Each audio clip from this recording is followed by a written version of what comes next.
I see they've gone through some bullshit that it breaks my heart, where I'm like, this shit would never happen if, I wasn't in this life. And it's hard. I really, really second guess it a lot. What's going on, everyone? Welcome to the Behavioral Arts. My name is Spidey, and I use my degree in sociology and psychology, my certifications in criminal interrogation and body language analysis, and over 10 years experience as an award-winning mentalist to teach people behavioral analysis and practical psychology on stages and television shows all over the world. In a recent interview on Kevin Hart's talk show, Heart to Heart, Ben Affleck opened up about his life, career, and marriage to Jennifer Lopez. The interview is an absolute goldmine for nonverbal communication, body language, and even little details of how we connect with people in our day-to-day lives. Now, first of all, I have to say that I went into this interview expecting them to talk about the whole Ben Affleck, J-Lo drama, because there's a lot of rumors out there that they're going through a divorce because he reportedly moved out of their house and they're selling a bunch of their stuff. So I thought it was going to be a lot about that. And although he did talk about his relationship with J-Lo, that drama didn't come up at all. And maybe it's because he's a private person, or maybe it's because these interviews are pre-recorded, so all this stuff wasn't happening at the time. But what we did get, to my surprise, was some amazing lessons on communication and reading people. So really excited to dive in. Let's go. Now I want to start with something that we sometimes do on the channel, and I've gotten a lot of positive feedback for in the comments, where I show you something without sound to try to see if you could pick up on the subtleties of the nonverbal communication. In this specific case, I'm going to play you two short clips without sound, and I'll number them at the bottom. Clip number 1 and clip number 2. In one of these clips, he's talking about a person that he really admires and looks up to. In the other one, he's talking about a person that I think he doesn't really look up to that much. So look at these two clips and try to figure out, just based on body language, in which one you think he's talking about someone that he holds in high regard, and which one he's talking about someone that he's, at the very least, neutral about. Take a look.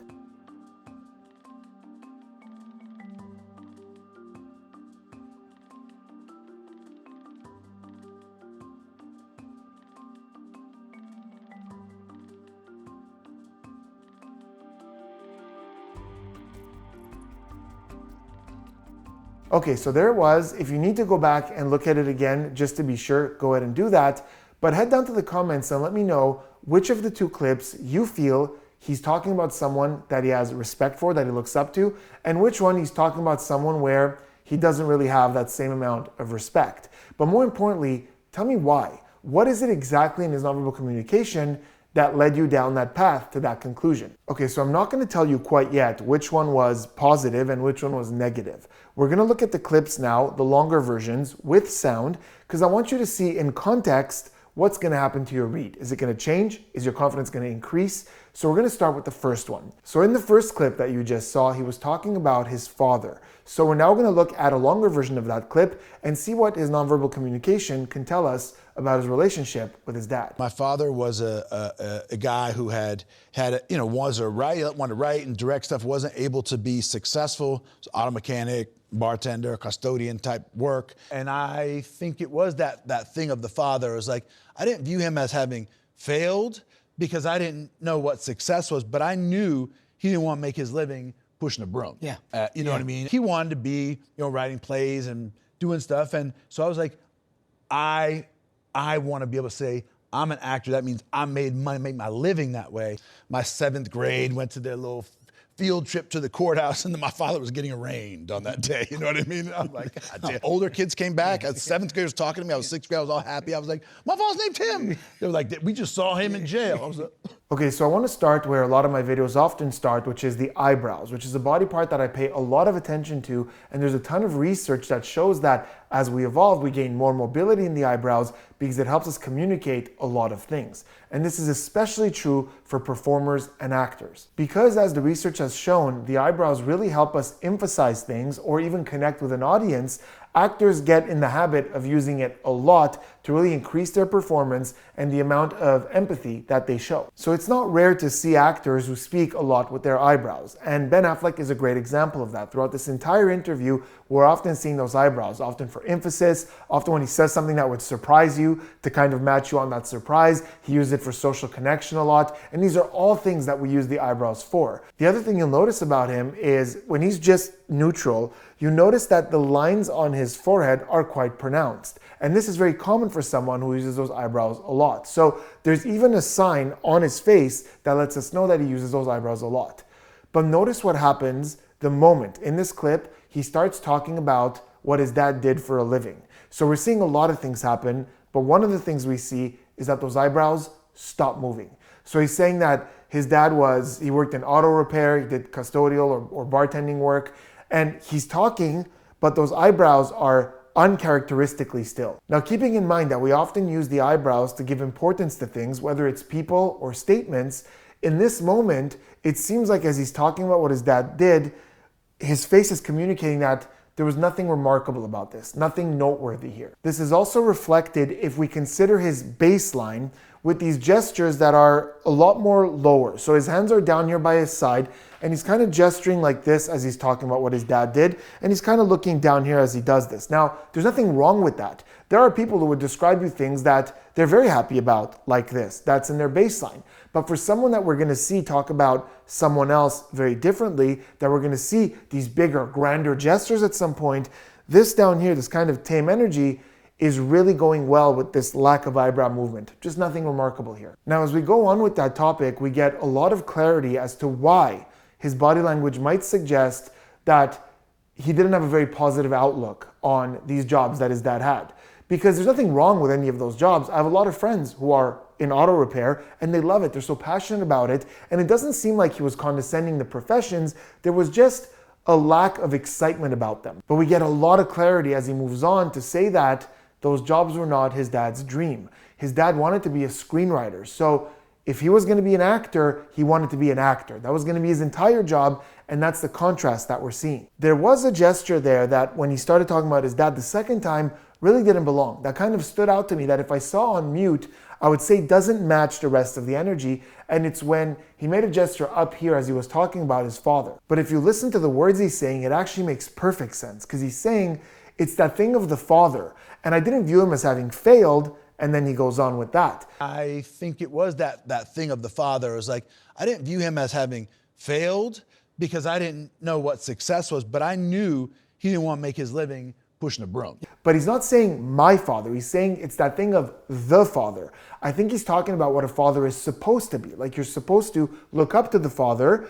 But now he's saying, and I didn't see mine as having failed. I just knew that this is not what he wanted to do. And his energy goes right back from here down back there. I will say that the second time he talks about the professions, those eyebrows do go up this time. And it's not these flashes as he's talking, they just stay up as he talks about these things. And I believe that the reason for that is because now he's not just conveying the facts, he's emphasizing this ambition that he had to be different from that because this is not what his dad wanted to do. But man, oh man, do we get a masterclass of body language right at the end when he's talking about the field trip to the courthouse. And I'm sure a lot of you caught some of these signs with zero context and no sound. But there's a lot going on. So before he even says what it is, as he's about to talk about it, we see this eye block where he closes his eyes and kicks his head back and he says 7th grade and he drags that A. My 7th grade went to their little field trip to the courthouse. So already just that is a little cluster, a sign that something is irritating, something is annoying. So first we have the eye block, which is whenever we close our eyes for an extended period of time. And think of the eyelids as the garage door to your thoughts. And we often eye block when we're trying to keep a thought in or keep a thought out. So sometimes we're reflecting on something and we might close our eyes to be able to focus. And the research has shown that this is effective. It cuts out distractions and our focus does improve. But we also do it in a positive experience. Let's say you try something really good and you go, oh my God, that's so good. You close your eyes to try to hold on to this moment, this feeling. But the opposite is also true. If you get some bad news or you're reminded of an unpleasant experience, it's quite common for us to close our eyes to try to distance, not deal with that, to not face it, almost to try to focus on something else. And consistent with what we're seeing here, that's probably what's going on. As he's thinking about the courthouse, it's like he doesn't want to go there. He doesn't want to revisit that because it's not just an eye block. It's an eye block with this kind of head rolling back like this, which any rolling, whether it's the eyes or the head, is very consistent with familiar irritation, like something that's bothered us before. Here we go again type gestures. So we're getting that. We're getting him drag that 7th grade, like I'm annoyed. When we drag that last syllable, So we're getting that. So a lot of signs that it's annoying. What's really funny about eye blocking is that when he says my father was being arraigned on that day, we see Kevin Hart registered the news and he eye blocks, not just with the eyes, but with the fingers as well. What a perfect example of eye blocking. Like, oh man, that must have been really awful. I would not want to deal with something like that. But there's a huge, huge indicator that's really subtle and easy to miss, but unmistakable in this case. And if you caught it, let me know in the comments. Big thumbs up. Is that just before he says little field trip, as he turns his head, we see the flash of contempt on his face. The research has shown again and again that there are a handful of emotions that are universal. In other words, everywhere in the world, they're expressed the same way, and people can recognize them non-verbally across all cultures, which means that they're innate to humans. We all experience and express them the same way. One of those emotions is contempt, which is the feeling of looking down on something or feeling morally superior to something. And the way to recognize it is that it's a scrunching or a rising on one side of the mouth, just one side. And sometimes it looks like this, and sometimes it looks like this. And in my experience, I often find it's accompanied with what we call looking askance, this kind of sideways look, like we're looking sideways and down on something. I'm sure a lot of you recognize this kind of one-sided scrunching with this side look as something that's judgmental. But very often it's not that obvious or held. It's very quick. And in that moment, as he was going to say little field trip, just before that, we very quickly saw one corner of the mouth just shoot up as he kind of looked sideways like this. And you could almost feel in that moment, if you pay a lot of attention, the condescension towards the thought that was about to come. We went to their little field trip to the courthouse. So in that moment, although it's subtle, it's completely unmistakable that combined with the eye block, the head being thrown back, this look of contempt, you could tell immediately we're about to get a story that's negative for him. Now we're going to look at how he communicates when he's thinking of something positive and the vast difference between what we're seeing. And these are things that you can use in your day-to-day life to see what people actually feel towards a subject. But before we do me a huge favor, hit that subscribe button, turn those notifications on for more behavioral analysis and practical psychology content. We had a high school drama teacher who was a genius. And what he was a genius at was like inspiring young people. Wow. And this was somebody that I looked up to in a way that, that's what I believe, like in mentorship, especially for young men, like the way we need that, like, show me how to be a man. I'll be completely transparent with you. In the beginning of this topic, when he's talking about his acting teacher, it wouldn't have been extremely obvious to me based on the body language that he's talking about something positive. If you muted that, I wouldn't be 100% certain. It could go either way because although he is a little bit more upright and we're seeing more certain gestures, more brisk gestures, we're not seeing this big smile or anything like that. Just something that's important without really leaning positive or negative. But as we go on, it becomes not just obvious, but very different from the gestures he was using to talk about his father earlier. When he says this was somebody that I looked up to, we see a couple of things. First, again, we see that eye block. And I love that we're seeing an eye block here, both in the positive sense and the negative. What a great lesson on eye blocking, because here he's saying, I looked up to this guy. But it's not this embarrassing kind of like throwing away eye block. It's up here. We see the chin up. We see this strong posture. And look at that hand. The hand is up here. And there's this gesture inwards where he's trying to hold on to something, a certain strength. That's what that hand suggests. Let's take a second to talk about fingers. So in most cases, 8 times out of 10, if you see the fingers moving inwards or curling inwards, it's not a positive sign. This very often happens with stress, even anger. We're very aware of our fingers. Our fingers are a very important body part. It's one of the main reasons we're able to survive and thrive as the dominant species on this planet, because they allow us to hold tools, weapons, to do things a lot more effectively than a lot of other animals. So we're subconsciously very aware of them and how important they are. So when we're feeling stressed, we see those fingers come in, and usually when we're relaxed or comfortable, we see them come out. There is an exception though.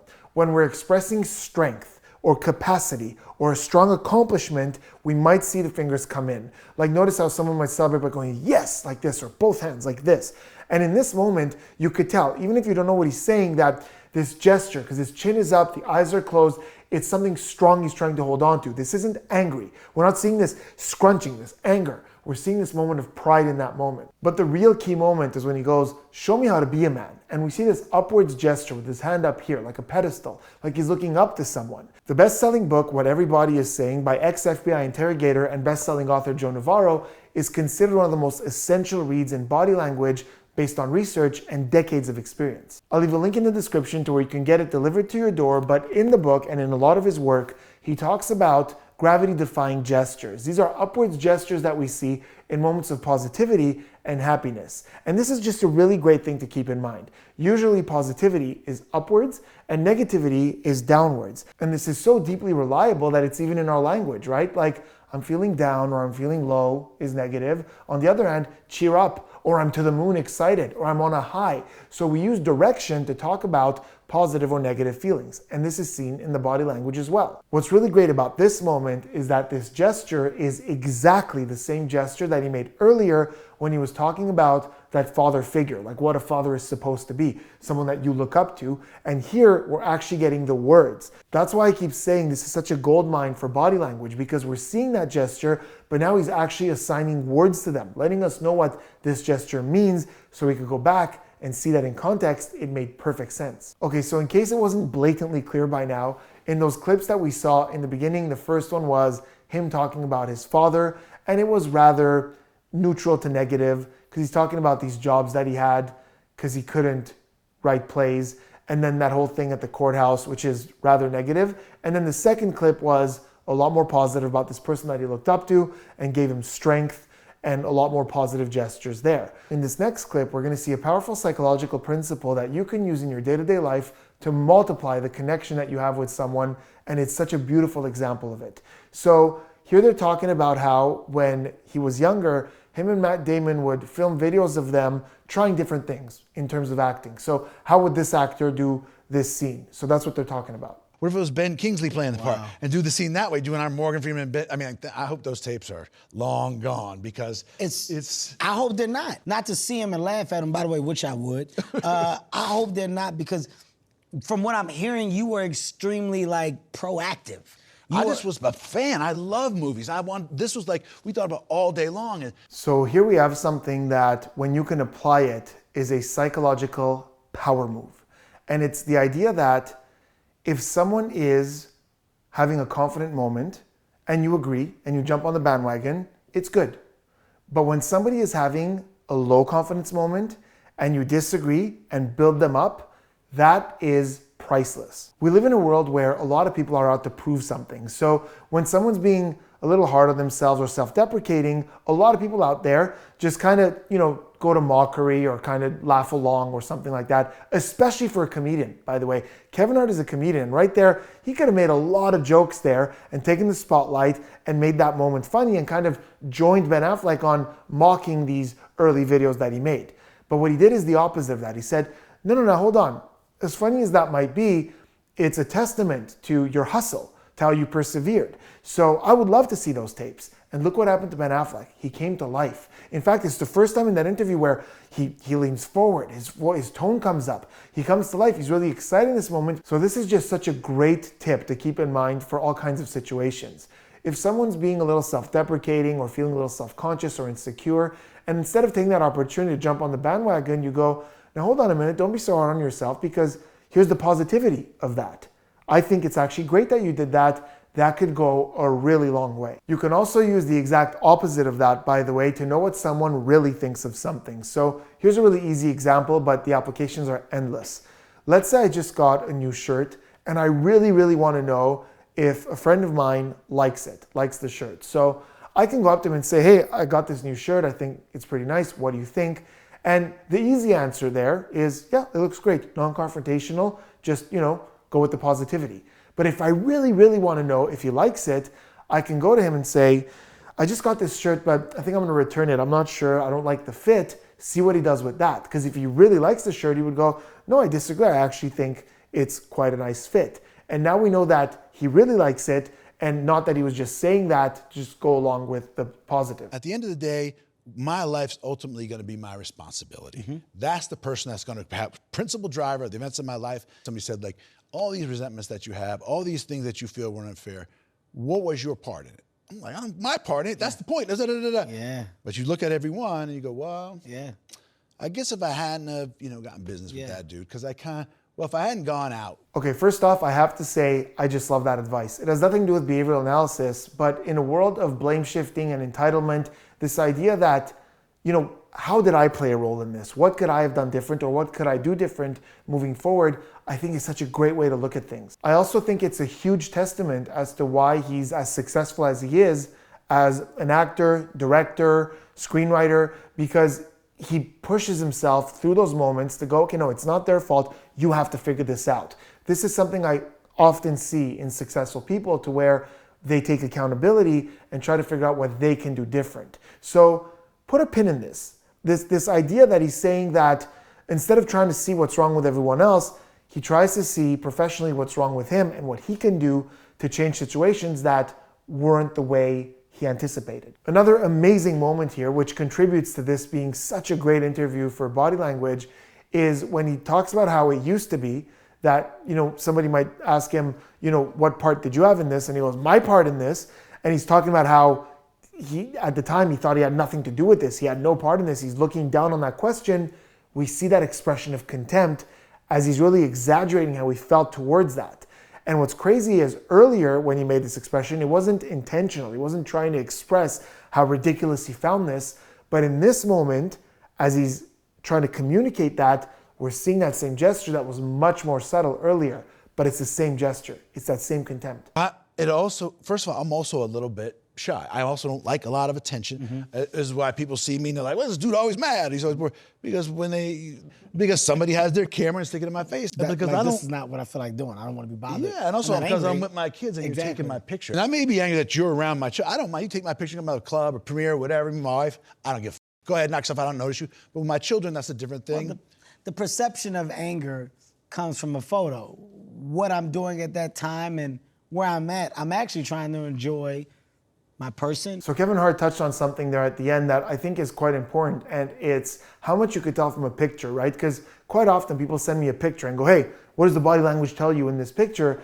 And it's often, you have to take it with a grain of salt because you don't know what's happening around that picture, right? So if it's two people together, you can tell certain things about the relationship, right? Are they embracing each other closely? Is there a little bit of distance? Is there an acknowledgement? What you're seeing between two people. So there are certain things you could see.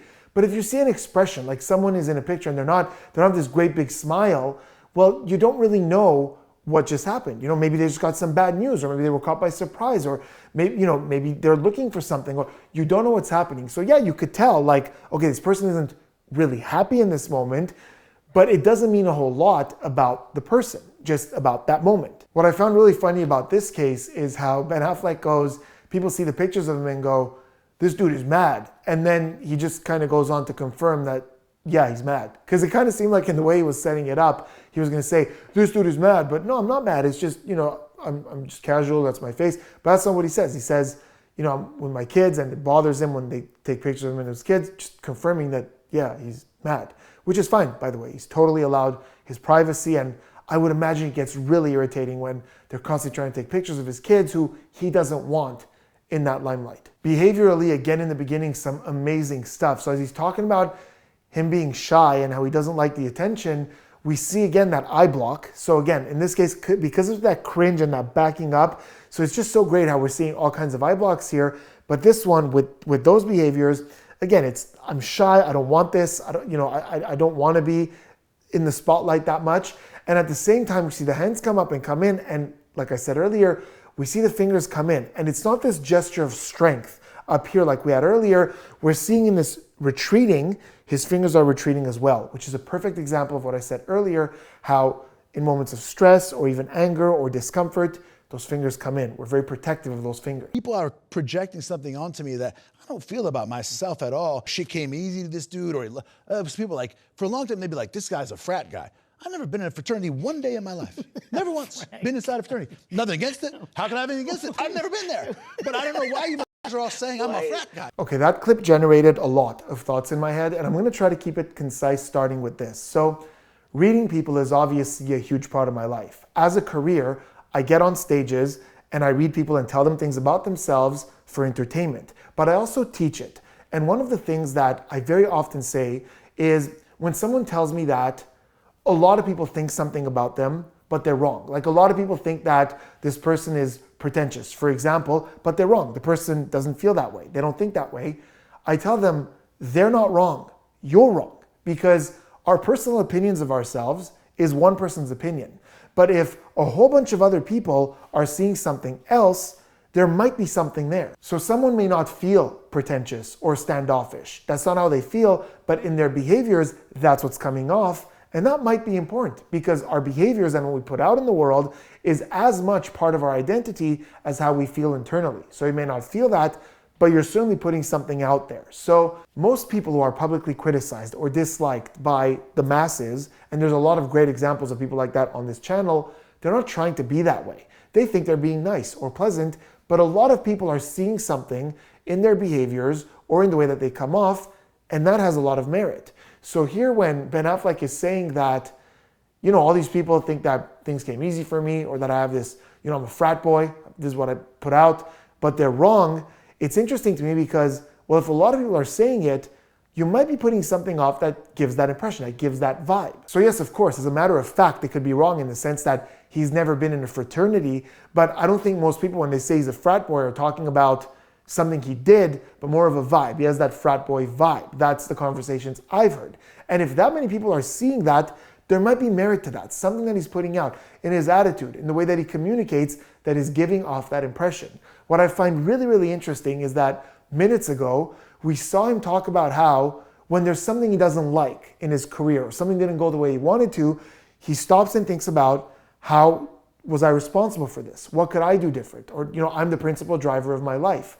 But it seems like as much as he applies that to his career and he's seen the positivity of that, he's not really applying that here to going, okay, what am I doing? What am I putting off that makes people see me that way, even if they're incorrect? I don't feel that way, but what am I doing behaviorally that gives off that vibe? It feels like there's a disconnect there in how he applies that in one situation, but not in what he gives off. Your children see you for everything that you are. And you have this deep relationship with how they're gonna turn out and be, what kind of people they are. I'm really am mindful of that every day. And it doesn't mean sometimes I don't come home and they're like, you know, I see they've gone through some bullshit and it's hard. I really, really fucking second guess it a lot. It breaks my heart where I'm like, this shit would never happen if, you know, I wasn't in this life. But I also know I like this life for them better than the one that I had. Absolutely. We went somewhere with Jen, I can't remember because, you know, she's so famous and she creates this, people love her and she really represents something important to people. I think it was when we rolled through Times Square. We had to get out of the car, we were going to a play, all the kids through Times Square, and the shit was like a fucking bananas. Yeah. Again, in this clip, we have a masterclass of body language, particularly about eye blocking and going back and forth in those two circumstances where we see eye blocking. So in the beginning, when he's talking about the influence, the impact he has on his kids, and he says, I'm mindful of that every day. We see that eye block. And it's literally one of the two reasons when we're trying to hold on to a thought. Because what does it mean I'm mindful of that? It's I keep that in mind. So he's gesturing how he likes to reflect on that. It's perfect. Then he talks about how sometimes they come home and they went through something and it breaks my heart. And now we see the other application of the eye block, which is I don't want to think about it. I don't want to deal with this. It breaks my heart. It's unpleasant. And it seems like he's talking about here how his profession affects their life and he thinks a lot about it, but we're getting such a perfect example of that negative eye block. Then back the other way, we see him thinking about, you know, I went somewhere with Jen. He's trying to remember where he was with J-Lo, that this thing happened, you know, walking to the venue, and we see that eye block again as he's trying to hold on to a thought, trying to remember something. So we're seeing the eye blocks for both scenarios in succession, going back and forth, and such great examples for each one. Okay, then he talks about J-Lo, and let's be realistic here, because I know that there's a lot of people out there knowing what they know, that, oh, there's some trouble in paradise. They look into every little thing and start with the conclusion that there's some tension between them and look for things to support that. So they would look at this and go, oh, look, he clearly has issues with her. Look at all these little signs. But I'd much rather be realistic than idealistic. And honestly, I wish it was that. I wish there was things that were so blatant, because that would just give me a viral video, given what I do. But again, I'd rather be realistic. So I'm going to talk about the body language when he's talking about J-Lo, but I want to start by saying there isn't this big obvious thing that, oh my God, he's hiding his tension, he doesn't want to say it, but there's big negativity. There isn't something big, blatant, or obvious. In other words, if I didn't know that there was some trouble between them, this wouldn't allow me to know, oh my God, there's something going on between the two. That said, there are two moments here while he's talking about her fame that could really, really go either way in terms of how he's feeling. To the point where if this was happening on stage, I would have to do what we call pumping a little bit, which is try to say little things to try to figure out which of the two directions it is, and then more comfortably move down that direction with the reading. The first one is when he says, you know, she's so famous. And we see an eye block, the head kicks back, and his hands gesture, so famous. Now, I can argue that moment in either direction quite effectively. I can point to some things and go, oh, that might be a bit of negativity, feeling some negative thoughts towards that. And I can completely argue against that as well. So let me tell you what I mean. As he's saying, so famous, we see that eye block again, which he often does when, you know, he's trying to keep a thought out. And his head jerks back as he's saying that, similar to the way it did earlier when he was about to say something that was irritating or negative. So it has that, you know, and we might see something like that with a negative feeling. That said, here's a few things to consider. First, his eyes were already blocked because he was thinking about the memory. He was trying to remember where it was. So his eyes were already closed to try to retrieve that memory. So it's not like he closed them in that moment. It's also not this aggressive, like scrunching, like, you know, unpleasant eye block, which we have seen with him in those more negative moments. And it's the same with the head.